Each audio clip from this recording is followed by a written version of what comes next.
Maghanap ka ng 5 na iyong katabi, sabi mo sa kanya, kapatid, mahalaga ang kaluluwa mo. Amen. Hindi ba na yun? Sabi mo, kapatid, mahalaga ang kaluluwa mo. Amen. Kapatid, mahalaga ang kaluluwa mo.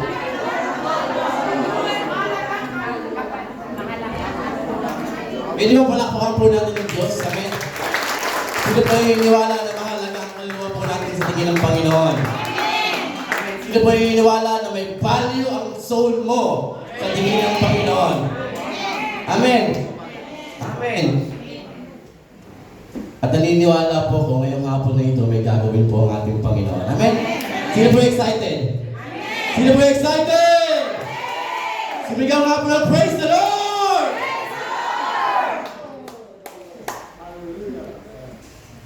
Pwede tayo manalangin. Panginoon, maraming salamat po. Naniniwala po ko na wala pong imposible, wala pong bagay na nilalapit po namin sa iyo, na ikaw po ay patuloy na tumutunog po, Panginoon, sa aming pumapalalangin. Ngayon po, Lord, nilalapit ko po ang buhay po ng bawat sa po sa amin. Ganun din po, nanonood po through online. Ang lahat, Panginoon God, ng aming mapapakinggan, na yung salita ay patuloy po, Panginoon, na magrema po sa puso ng bawat sa po sa amin. Hindi lamang po ito namin mapakinggan, kundi maging buhay po namin ang iyong salita, Panginoon. Baguhin mo po kami, linisin mo po kami, at wala pong lalabas sa aking bibig, Panginoon, na hindi mo po kagustuhan. Kundi ikaw lamang, gamitin mo lamang po ako, Panginoon, na tungtungan ng iyong mga paa. Gamitin mo lang po ang aking labi upang kausapin po, Panginoon, ang bawat sa po sa amin. Ikaw po ang patuloy na kumilos. Ngayon pa lamang po, nire-review ko na po, Panginoon, lahat ng gawa ng kaaway. In the mighty name of Jesus, sa lahat ng distraction, in the mighty name of Jesus, na walang karapatan na magnakaw ng aming pagtuon upang pakinggan yung mga salita. Salamat, Panginoon. We give you honor. We give you glory. In the mighty name of Jesus. Everybody say, Amen and Amen. Sabihin mo sa iyong kapatid, kapatid, excited ka na ba? Sabihin mo sa kapatid, excited na ako. Amen. Pwede po tayo umupo sa pangalan po ng ating Panginoon. Pwede po tayo po.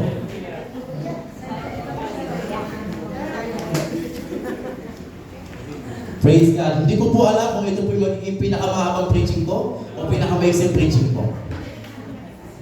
Pwede po ba? Okay lang po ba? Kasi po nag-day off po ako para sa preaching na ito.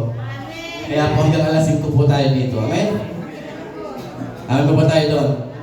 Ang ating po pag-uusapan, the value of a soul. Pwede bang sabihin po natin yan? The value. Kaya po, mahalaga po ang kaluluwa po natin. Amen. Nasa topic po tayo, nasa tema po tayo na pinag-uusapan po natin ang soul, ang kaluluwa. Last Sunday po, pinag-usapan po natin yung introduction ng soul. Ito din po, introduction pa lang din po ito. Kasi ang ating main course po ay by Sunday. Kaya po, niniwala po ako na habang pinag-uusapan po natin, inaaral po natin ang kahalagaan ng ating kaluluwa, eh lalo po natin bibigyan ng importansya ang ating buhay. Amen. Kung saan tayo tutuon, kung saan tayo titingin, kung saan tayo mamumuhay. Kasi po, marami sa atin ay nakalimutan po natin yung kahalagahan ng ating kaluluwa. Amen. Amen. Walang tulugan. Introduction pa lang tayo. Kaya naniniwala po ako na ang kaluluwa po natin, bawat isa po sa atin, ikaw at ako, mahalaga ang iyong kaluluwa. Amen po ba tayo doon? Ito po ang ating text. Matthew chapter 16, verse 26. Basahin po natin. Sabi po dyan, for what profit is to a man if he gain the whole world and lost his own soul? Or what will a man give in exchange for his soul? Mga kapatid, Jesus asked a question. Tinatanong niya tayo, na at sina-challenge niya tayo sa talatang yan. Kung gaano ka-value yung ating kaluluwa. Minsan, ang measurement po ng mundo, o kadalasan, ang measurement ng mundo, kapag ikay may wealth, o mayaman ka, fame, o success ka, minsan, diyan na ma-value yung ating buhay. Kaya nga, minsan, ang tingin natin, hindi naman yan naka-Louis Vuitton eh. Hindi yan mayaman. Hindi yan pinili.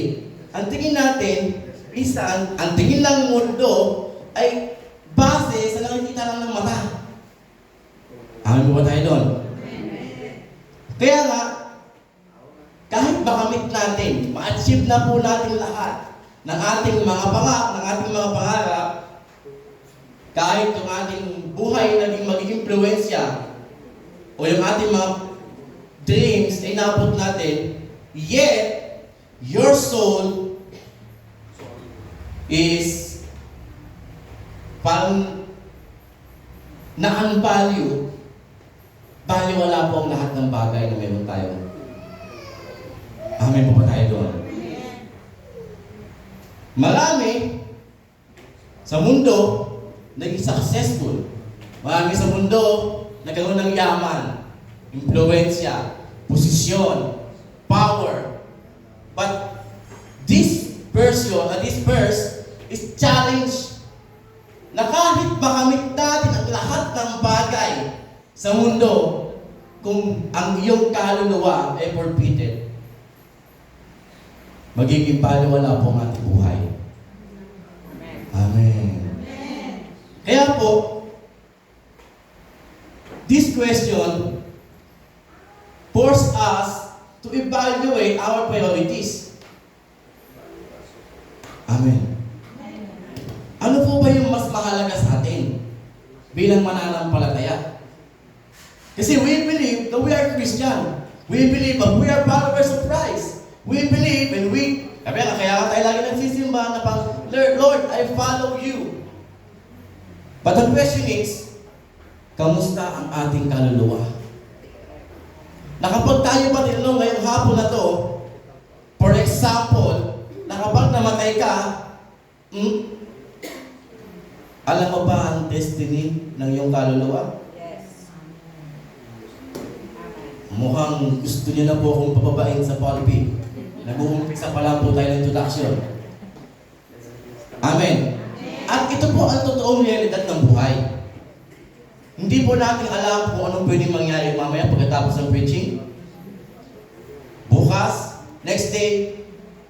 Pero one thing I'm sure, kapag tayo po ay nasa Panginoon, na kahit anong mangyari at tinanggap natin bilang Panginoon at tagapagligtas ang ating Diyos, ang ating soul may magandang pupuntahan.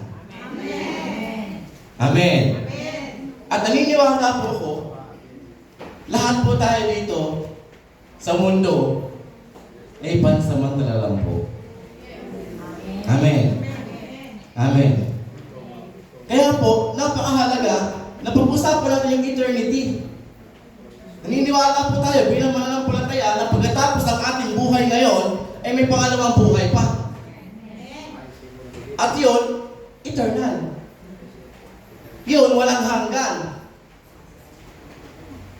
Kaya nga po, may isang question. Naalala ko po ito sa isang preaching ni Billy Graham. At gawin natin po itong tanong sa ating sarili. Isang mayaman na tao, mayaman, tinanong siya, sa tingin mo, kapag namatay ka, ano ang pwede mong dalhin? Mga kapatid, maniwala po kahit hindi. Gaano man kalaki, gaano man kaganda, gaano man kayaman, kapag tayo po'y namatay, iiwan lamang po natin lahat yan dito sa lupa. Amen. Amen. Amen po ba tayo doon? Amen. Kaya po, Pastor, anong gagawin namin? Hindi na ba kami mag-i-invest? Hindi na ba kami bibili ng bahay? Hindi na ba kami bibili? Hindi ko po sinasabi po yun. Ang pag-uusapan po natin is soul. Kung paano natin binavalue ang soul yung soul, yung ating kaluluwa, at kung paano natin pinaprioritize ang ating buhay. Amen. Kasi kung alam po natin kung anong value ng ating kaluluwa, alam po natin ang tamang paraan ng pamumuhay na hindi nababase sa nakikita ng mata. Amen. Kaya po, ang sabi po dyan, what good will be for anyone to gain the whole world, yet forfeited their soul? Ayan po yung translate po ng NIV. Oo nga, no? Ano ba yung kaluluwa pinag-uusapan? What is the soul? Yung soul po, ito po yung soul, yung kaluluwa is eternal. Kaya nga po, sabi sa Genesis,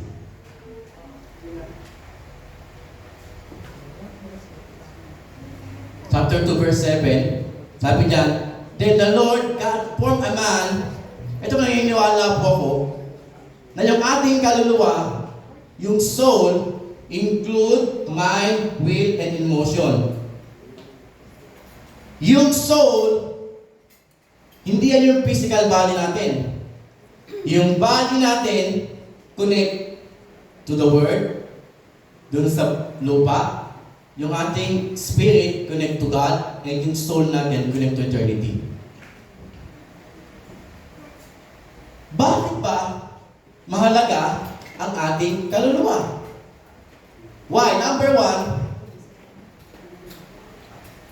because of its divine source o origin.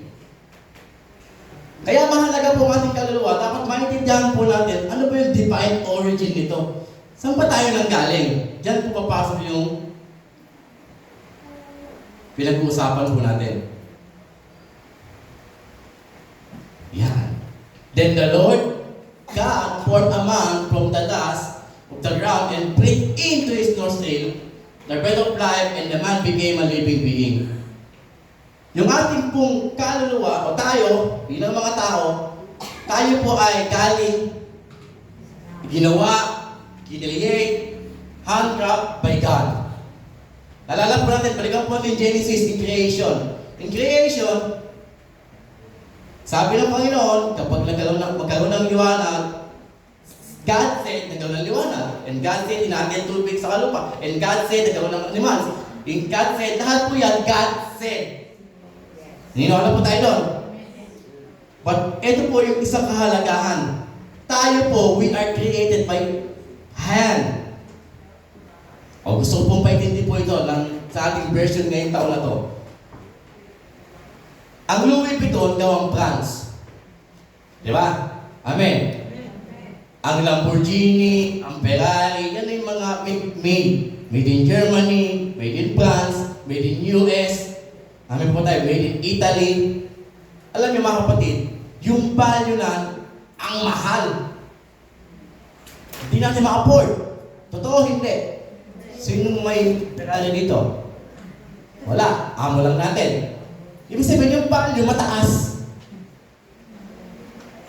Amen. Kasi, samantalang, kotse din siya, nakagaya ng kotse kong Peugeot. Kasi gawa daw yan by Germany. Kasi gawa daw yan by France. Kasi gawa yan by USA. Alam niyo kapatid, ganyan kahalaga yung ating kaluluwa. Kasi ang ating buhay ay made and formed by God. Hindi niyo po ko naiintindihan. Mas mahalaga tayo sa anumang bagay. Amen. Mas mahalaga tayo kung nakikita mo yung Ferrari, mas mahalaga tayo dyan. Yung pinakamataas na tower dyan sa Dubai, mas mahalaga tayo dyan. Kasi made by man lang yan eh. Tayo born by God. Who is God? He is the creator of everything. Amen. Siya yung divine origin natin eh. Siya yung source ng ating buhay. Sino po yung niwala doon? Bagamat, minsan, hindi tayo magkakamukha kasi design yan.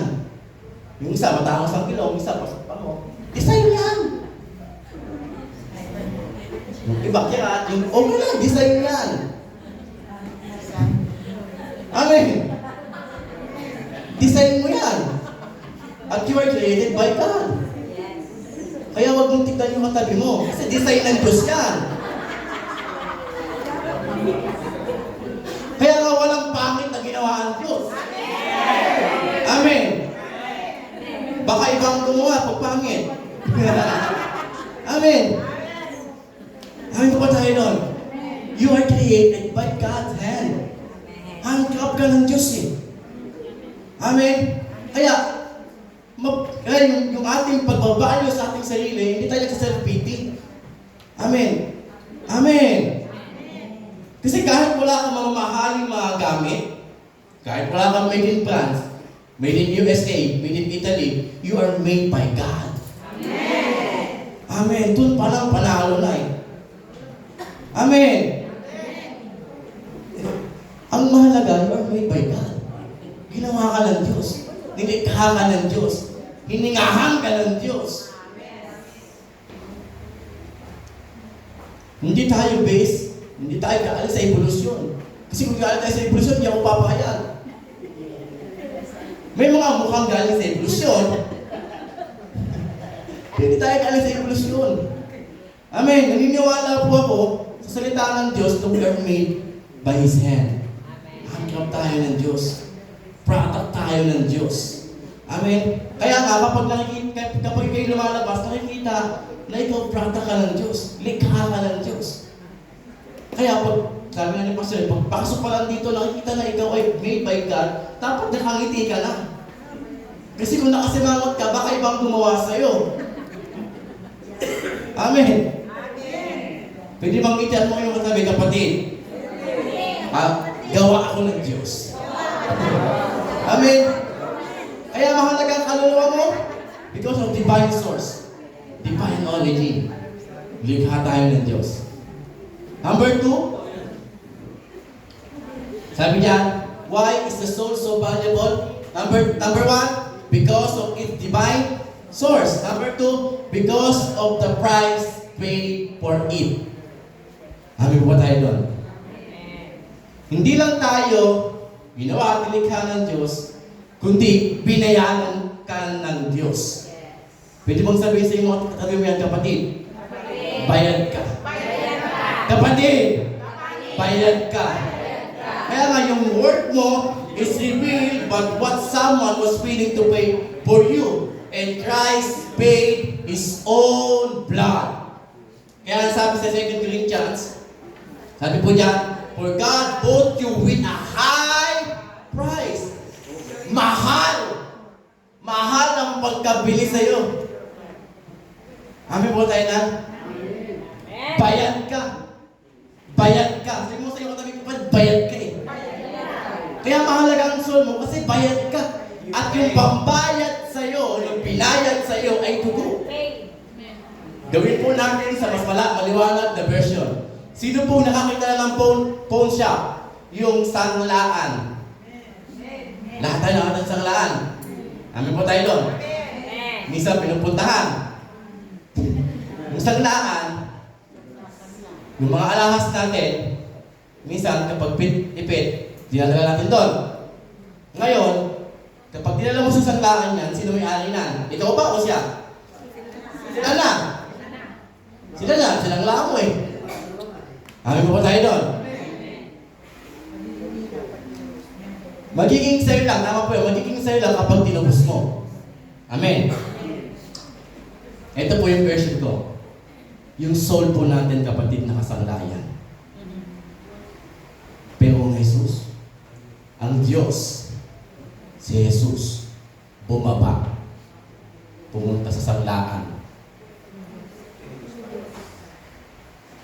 Pwede ka bang tubusin si sister, si brother?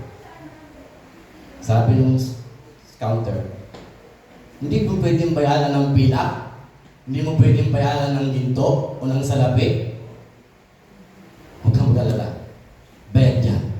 Dugo ko ang pinabayad yan. Amen. Dugo po ng Diyos ang pinambayad sa buhay po na bawat sa puso atin, kapatid. Amen. Hindi po natin Yung utang mo, kapatid, binayaran ng Diyos. Fully paid. Sa krus ng Kalbaryo. Amen. Alam niyo po, pag pinapakinggan ko ito, grabe naman si Lord. Kasi yung utang po natin, walang amount. Ang utang po natin, buhay. At yung buhay mo, kapatid, kulang kung ibibigay mo, kulang yan. Pero ang Diyos, bumaba. Ang Diyos, bumaba para tubusin ang kasalanan mo, kapatid. Ganyan po kabalyo ang soul natin. Ganyan kahalaga yung kaluluwa na meron po tayo. Amen?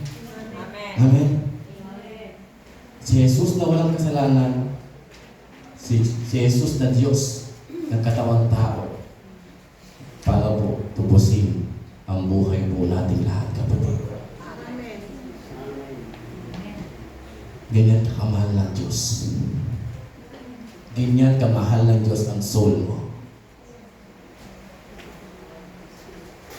Ang Diyos, rather, ako buhay siya. Pero namatay siya para sa iyo. Pero ang good news, yung Diyos na namatay, muling nabuhay. Amen. Amen. At tayong lahat nabuhay sa Diyos. Kapag tayo ay namatay sa Diyos, babalik tayo sa Diyos. Palakpakan po natin ang Diyos.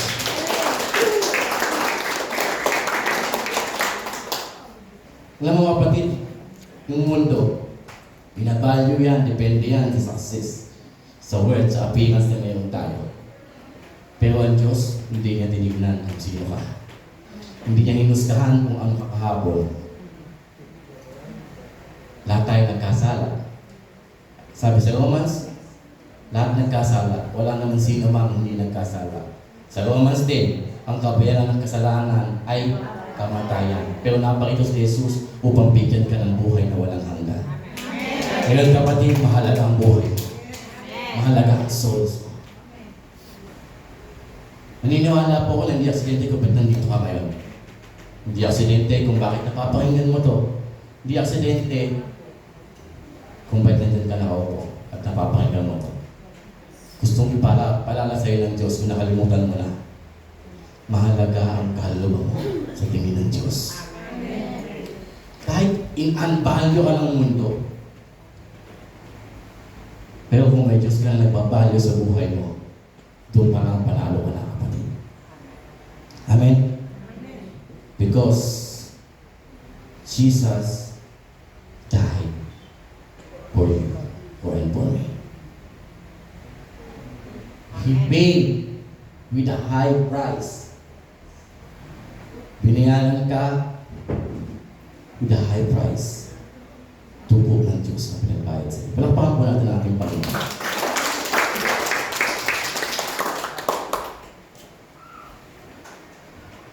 Sabi niya, number 3, why is the soul so valuable? Number 1, because of divine source. Number 2, because of what the price paid for it.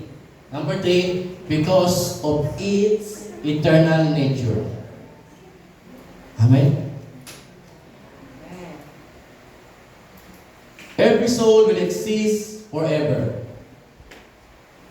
Pero mayroon akong question. Saan? Yung soul natin, panghabang buhay yan. Pero may dalawang destination lang ang soul po natin, kapatid. Nalala ko po ito last Sunday. Dalawa lang destination po natin. Walang in the middle of purgatory. Dalawa lang po ang destination. It's hell or heaven. Amen? Sino po yung iniwala na may heaven? Pwede ko po makita ang kamay. Sino po yung iniwala na may heaven? Sino po na naniniwala na may hell? Taas din ang kamay. Ibig sabihin, naniniwala ka na may heaven, naniniwala ka na may hell. Ngayon kapatid, dalawa lang destination ng ating kaluluwa. Yung ating katawan, pag namatay, maiiwan lang dito yan. Sa lupa lang yan. Pero yung ating soul, yung ating kaluluwa, may destination yan. At yung destination yan, panghabang buhay. Talaga, Pastor? Yes. Basahin po natin. Yan. And they will go away into eternal punishment, but the righteous will go into eternal life. Basahin po natin. And they will go away into eternal punishment, but the righteous will go into eternal life. Dalawa pong panabanggit. Eternal punishment and eternal life. Dalawa lang po. It's either hell or heaven. At nakita po natin yan sa Luke chapter 16. Wala po sa text, wala po yan sa, sa PowerPoint. Luke chapter 16, verse 19 to 31. Babasahin ko po. Para po. Ito po ay kwento po ng isang mayaman at sa kanila Lazarus. Alam po natin yung kwento na yun? Amen? Luke chapter 16, verse 19 to 31. Sabi diyan, there was a rich man who was dressed in purple and fine linen, and living in luxury every day. And his gate was laid a beggar man named Lazarus, covered with sores, and longing to eat what fell from the rich man's table. 22. Then the time came when the beggar died, and the angel carried him to Abraham's side. The rich man also died. At mga kapatid, ito po ang katotohanan. Ikaw at ako, mamamatay. Yes. Amen. Amen. Amen po tayo doon. Amen. Naniniwala tayo doon. Yes. Ngayon, binabanggit, yung rich man, may destination. Si Lazarus, may destination. Kapag tayo po'y namatay, mayroon tayong destinasyon. Yung soul natin may destinasyon. Napansin ko po, bakit yung rich man walang pangalan? Napansin ko lang po ngayon. Di ba? Pero si Lazarus, pangalan. Ito pong insight. Darating po ang panahon, nabubuksan po ang aklat ng buhay, at titignan ko nasa yung pangalan. Si sister, dito ba siya? Ito pala si Pato eh. Mabait ito eh. Dito ba yun? Ba't wala siya dito? Si brother. Wala din dito. Nagbibigay naman to. Baka nasa ibang buhok, baka nasa Facebook. Kasi lagi nasa Facebook eh. The reality, lagi natin gusto makita ang Facebook, pero hindi natin makita yung totoong realidad ng harapin natin libro ng buhay. Amen. Pastor, grabe ka naman. Facebook ka din ah. Diba? Kasi po, may destination tayo. Sa ayaw at sa hindi mo, kapatid, may destination ka. At yung destination mo, nabanggit din doon sa Luke chapter 16, na kung sinong napalit, kung sinong naandito, hindi na pwedeng pumayan. At kung naandun, hindi na pwedeng pumaganito. Amen. Amen. Ngayon, kahit manalangin ka doon, kapag nasa doon ka na, sa impyerno, sa hell, kahit manalangin ka, mag-worship ka, kahit anong gawin mo pagluhod, kahit anong pagtawag mo, kahit anong gawin mo, walang makakarinig sa'yo. Kasi walang Diyos doon. Amen. Ngayon pa lamang, gawin mo na habang buhay ka. Yes. Amen. Kasi hindi pa huli. Amen. Doon, pupuparusa lang doon. Doon, kahit anong ganda ng kilay mo dito, kahit anong ganda ng makeup mo dito, pagdating doon, wala nang kilay. Bakit? Sunog. Wala na sunog. Amen. Kaya kahit anong papapaganda mo dyan, kung doon ang destinasyon mo, kawawa. Pero ang pinakamagandang destinasyon na puntahan po natin kung saan naghihintay ang ating Ama. Kaya pag binuksan ang aklat ng buhay, nandito si brothers and sister. Hindi dahil mabait siya, hindi dahil mapagbigay siya, kundi isinurrender niya ang buhay niya sa Diyos. Amen. Amen. There is two destination, kapatid. At lahat tayo po haharap dyan. Ang ating salvation, hindi porket, kailang pastor naman tatay ko eh. Sama ko dyan. Hindi wala sabit dun. Walang sabit po dun. Walang sabit dun sa langit. Kanya-kanya po tayo. Amen. Kanya-kanya tayo. Kaya ito po, ipaalala. Kung ikaw lamang ang tingin mong safe sa pamilya mo, ito din, sabi din nung rich man eh. Sabi ng rich man, Abraham! Ipadala mo si Lazarus! May 4 pa akong kapatid!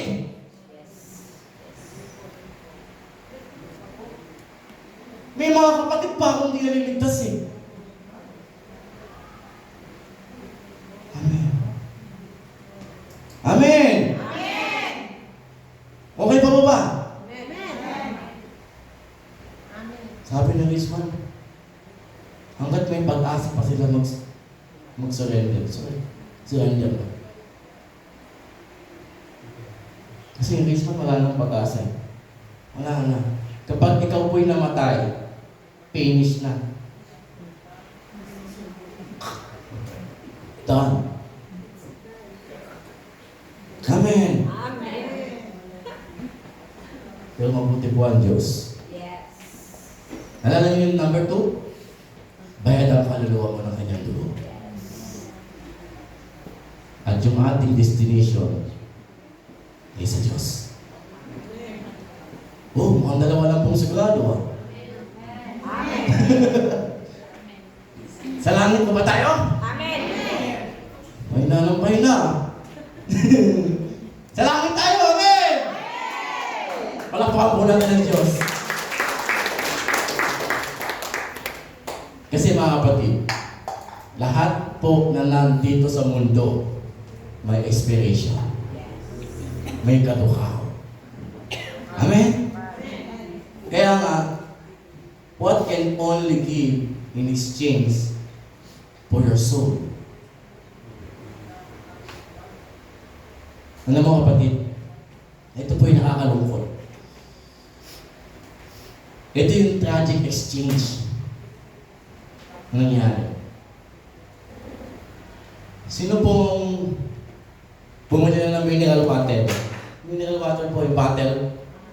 Kapag po ba tayo bumili ng mineral water, ano mas mahalaga? Yung bote o yung tubig? Kahit yung bote ay Louis Vuitton ang damit nun, kahit yung bote ay Gucci, kahit yung bote ay may kilay, kahit yung bote ay puno ng alahas, diamante, ano mas mahalaga? Yung tubig o yung laman ng yung bote? Kapag ikaw nauuhaw, hindi mo mapansin yung bote. Mas mahalaga sa iyo yung tubig.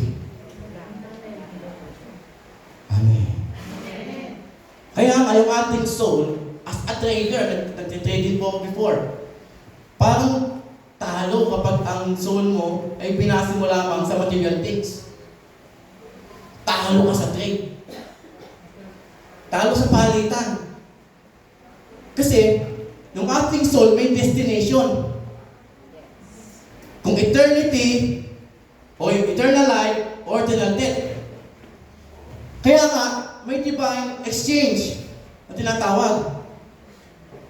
Ang sabi niya sa Matthew chapter 16, verse 26, what good it will be for someone to gain the whole world, yet forfeited their soul? Or what can anyone give in exchange for his soul? Amen? Many people, they trade their soul for temporary things. Ano po ba yung temporary things? Pleasure. Someone trade their soul for pleasure. Yung pansamantalang kasiyahan lamang. Yung parang salitang YOLO, you only live once, but your soul is forfeited. Parang ang soul mo punta ng hell. Alam niyo mga kapatid, pangsamantalang kaligayahan ay pansamantala lang po. Amen. Yung iba, tinitrade saan? Some trade their soul for possession. Possession. Amen.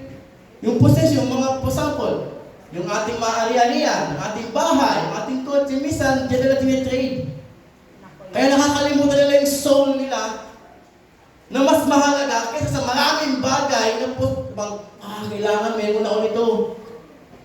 Kailangan malaki yung bahay ko, 37 floor. Kailangan, alam mo, kahit makamit mo po yan, you feel empty. Amen. Kaya ang maraming tao, mayroong iPhone 16, bibili iPhone 17. iPhone 17, bibili iPhone 37. Mas malayo na, parang ano. Amen. Kasi wala kang kontentuhan. Amen. Pero pag may Diyos ka, kahit walang iPhone 17, kahit Nokia 3210, mas mahalaga ang soul natin kaysa lahat ng bagay. Kaya trade your soul in the good trade. Huwag sa pleasure, huwag sa possession, at huwag sa... May pangatlo ba? May pangatlo po ako dito eh. Some trade their soul for popularity and power. Yung iba, dahil sa popularity and power. But none of these can redeem a lost soul. Wala. When lives end, your soul ay may destination. It's either heaven or hell. Kasi sabi po,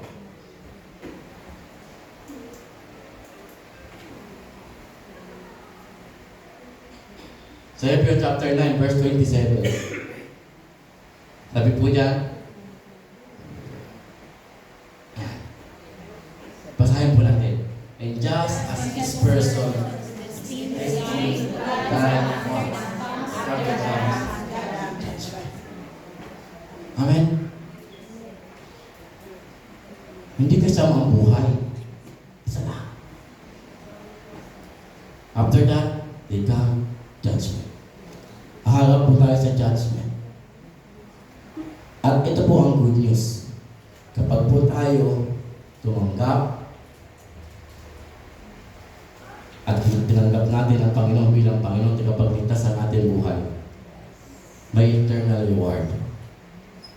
May reward po. Basahin po natin. For the Son of Man is going to come.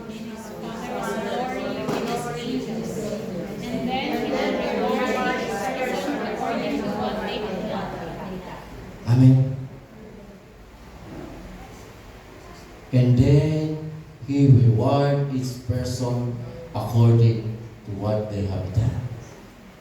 Alam mo mga kapatid, marami tayong mga pamilya na alam natin nakakilala sa Panginoon. At kung gusto mo silang makita in the second life, grand reunion, huwag mo hayaan ang soul mo i-exchange for nothing. Kasi ang text po natin, kahit mapasaya po ang lahat, pain, wealth, possession, kahit may pleasure, power, popularity, kung wala po, kung ating kaluluwa po ay walang kasiguraduhan, bali wala po lahat yan. Lahat po tayo haharap. At the end of the day, pag tayo ay namatay, Hindi natin alam kung kailan darating yun. Harap tayo. Amen? Kaya po, gusto ko pong tapusin sa isang kwento na mayroon po akong kilalang isang tao. Bata pa lang ay ang kanyang buhay ay nakita niya, namulat siya sa maraming mga bagay ng mundo. Bata pa lang, nakakita na ng mga bata, sa harapan, nagsasaksakan, nagpapatayan because of wealth. Dahil sa bahay, pagkakautang, papali lang sila, kitang-kita na itong kalalang tao. At sa kabilang side, nakita din niya yung mga tao nag-a-addict. The drugs, kitang-kita niya in his own eyes. Habang lumalaki siya, namumulat siya sa mundo, nakala ng iba ay normal lang. May sariling club, may kanyang pamilya. Kaya nakita niya ang lahat ng mga bagay na ito habang siya ay tumalaki. At sa araw, na-curious siya. At ang lahat ng bagay na ito, unti-unti niyang ginagawa. 10 years old, nasimula sa magrilyo. Kita niya kung paano lahat ng gulo pinasok. Kahit hindi gulo niya pinasok. Lahat ng klase ng tipo ng drugs na nakalatag noon, lahat yun unti-unti niyang tinitake. Naging womanizer sa lahat ng maraming banda. Naging tapo ng buhay. At sa araw, 2012, nagkaroon siya ng encounter sa Diyos na hindi niya inaasahan. Sa panahon na lahat ng tao ay tumalikod na, may isang tao na hindi tumalikod sa kanya, kundi ang Diyos. At yung panahon na yun, nagkaroon ng kauhawan ulit sa salita ng Diyos. Nagbasa, nag-aral, nagsiliksik kung ano talaga katotohanan. At salamat sa maraming babae panalangin sa tao na yun. Kasi nakita niya ang liwanag ng salita. Nakita niya ang liwanag ng eternity. Nagkaroon ng halaga ang buhay. Bigyan ko po yung example.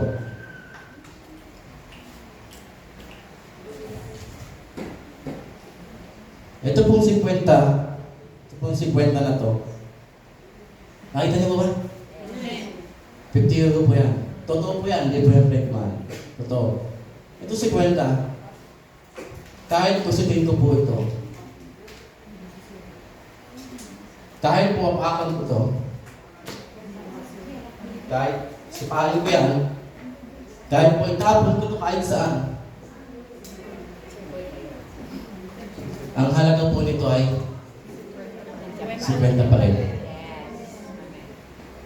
Kahit talikuran po ito ng mundo, ang halaga nito ay 50. 2012 po na-encounter ko po ang Diyos sa hindi inaasahang pagkakataon.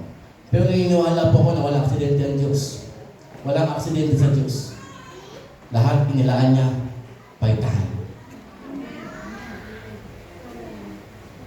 At yung panahon din po yun, isinurrender ko po yung buhay ko sa Panginoon. At dahil po, sa pag-surrender ko doon, at salamat po sa mga gumabay, ngayon po ginagamit tayo ng Diyos. Amen! Hindi palakpakan po natin. Kapag kahit nang baktuan ng mundo, kahit tingin sa'yo usot, ang Diyos, mahalaga sa tingin ng Diyos. Dati maraming umaapit, hindi naniniwala. Hanggang naniniwala lang ang Diyos, okay lang. Tuloy tayo.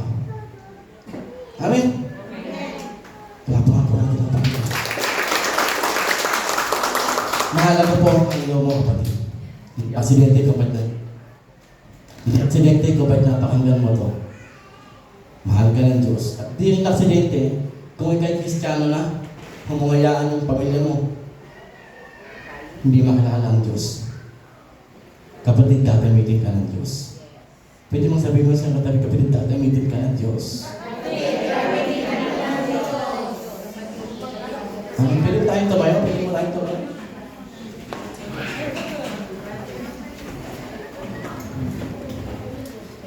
Kapatid, you can gain everything in this world. But losing your soul, walang halaga. You can gain pain, past, lahat ng mayroon sa mundo. But your soul is eternal. Yung soul mo, priceless yan eh. Your soul is loved by God. And your soul can be saved today, kapatid. Kapatid, kung ikaw ay may alinlangan pa sa salvation mo, ngayong hapon na ito, even yung manonood through online, kung ikaw may alinlangan pa na, talaga bang safe ako? Talaga bang na-encounter mo ng Diyos?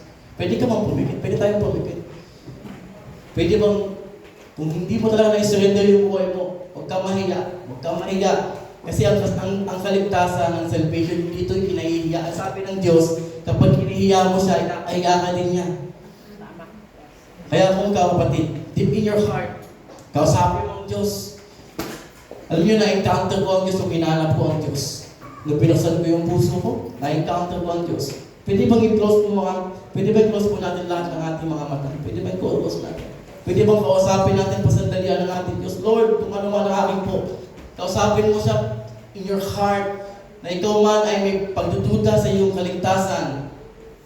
Ihingi mo ng tawad ang ating mga kasalanan. Ihingi mo ng tawad ang kasalanan mo. Kasi God is faithful. Sabi sa 1 John chapter 1 verse 9, God is faithful to forgive our sin. Kaya, ang sabi din po sa salita ng Panginoon, kung gano'n man kadumi, kung kulay man ang dugo ang ating kasalanan, kaya paputin niya ang gaya ng niyete. Kaya kapatid, mahalaga ang kaluluwa mo, mahalaga ang soul mo sa Diyos, mahalaga ang kaluluwa mo, mahalaga ang salvation mo, mahalaga ang buhay mo para sa Diyos. Kung maraming mga tao, inanbalya ka, maraming mga tao na hindi ka binigyan ng importansya, maraming mga tao na ang tingin sa'yo walang kwenta. Pero sa tingin ng Diyos, mahal ka niya. May halaga siya. May halaga ka. Mahal ka ng Diyos, kapatid. Namatay si Jesus para sa iyo. Dumanak ang dugo ni Jesus para sa iyo. You are paid the high price. May tayo malalangin. Panginoon, maraming salamat po sa mensahe mo ngayong hapon na ito. Nanginipala po ko, Lord, na ikaw po ang Diyos. Kung paano niyo po, Panginoon, pinakalala sa akin, pina-encounter mo sa akin ang iyong kamay, kung gaano kalaki. Hanggang ngayon ay hindi nagkukulang. Lord, ang dalangin ko po. Ang dalangin ko po, Panginoon, mula sa aking puso. Ang lahat ng mga tao po dito, even through online, yun din ang aking pamilya. Lord, tulungan mo po kami, Panginoon, na ma-encounter ka namin ng totoo. Ma-encounter ka namin ng totoo at baguhin mo po ang aming buhay. Salamat, Panginoon. Naniniwala po ko na hindi aksidente. Kung bakit nandito ako ngayong hapon na ito. Kung bakit nandito kami ngayong hapon na ito. Naniniwala kami na may plano ka, may layunin ka sa aming kaluluwa. Salamat, Panginoon.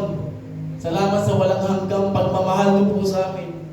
Salamat dahil namatay ka para sa aming mga kasalanan.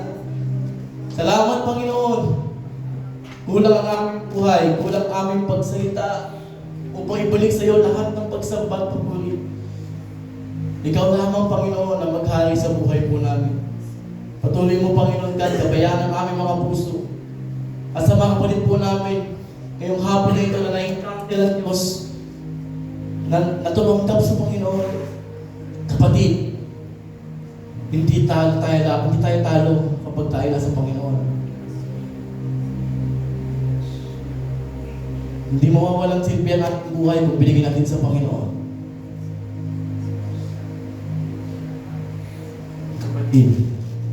Mahalaga ka sa tingin ng Diyos. Mahalaga ka sa tingin ng Diyos. At sa mga kapatid po natin na matagal na naglilingkod sa Panginoon. Sa mga kapatid natin na matagal na sumusunod sa Panginoon. Kapatid, ito ang challenge ko sa iyo. Huwag mong hayaan na ikaw lamang ligtas sa pamilya mo. Huwag mong hayaan na hindi ka gamitin ng Diyos upang maligtas ang iyong sambayanan, ang iyong pamilya, ang iyong mga kaibigan, ang iyong amo. Every soul count. Mahal tayo ng Diyos. Maraming salamat po, Panginoon. Binabalik ko po lahat. Sinisilyohan ko po lahat ng aming mga Panginoon sa matalas sa pangalan ni Jesus. Amen. Amen. Palakpakan po natin ang Diyos.